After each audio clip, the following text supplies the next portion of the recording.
正常嘅水缽水擠咧，就應該好似而家咁樣咁澎湃，擠啲水出嚟咧，就透過水缽嚟清潔玻璃嘅。不過咧，如果壞咗嘅話咧，就扭嚟扭去都出唔到水，聽唔到聲之餘咧，後邊咧更加唔會有水出喎。就好似呢一架車咁樣啦，撳咗嗰個水缽掣之後咧，就出唔到水，淨係得支水缽喺度喐，清潔唔到之餘咧，仲有機會刮爛水缽添。個水缽泵摩打咧就喺呢一個樽嘅最底，所以咧就將我車扭咗軚，然之後咧喺嗰個輪拱位嗰度咧就用泥擋個空位咧去試下整呢一個水缽泵啦。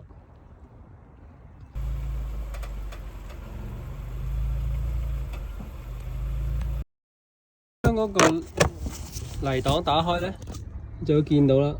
前面嗰個咧就係管前面嗰個水擠嘅，後邊嗰個咧就係管後邊嗰個水擠啦。而家咧就要掹咗嗰個插頭，然之後咧就換咗呢一個水擠嘅摩打。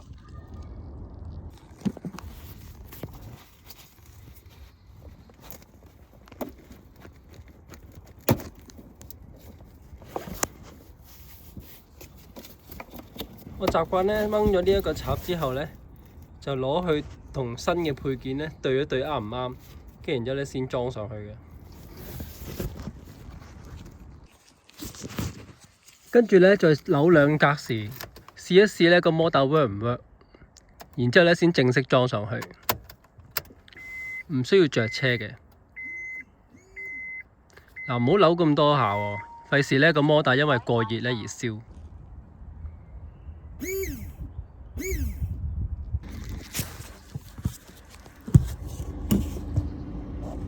跟住咧好不容易咧，終於掉咗入去咯喎。然之後咧就可以加水，睇下咧佢有冇漏啦。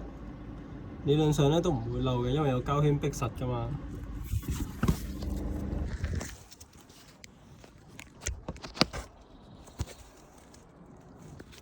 嗱，入咗水都冇漏咧，就可以試下水缽咯喎。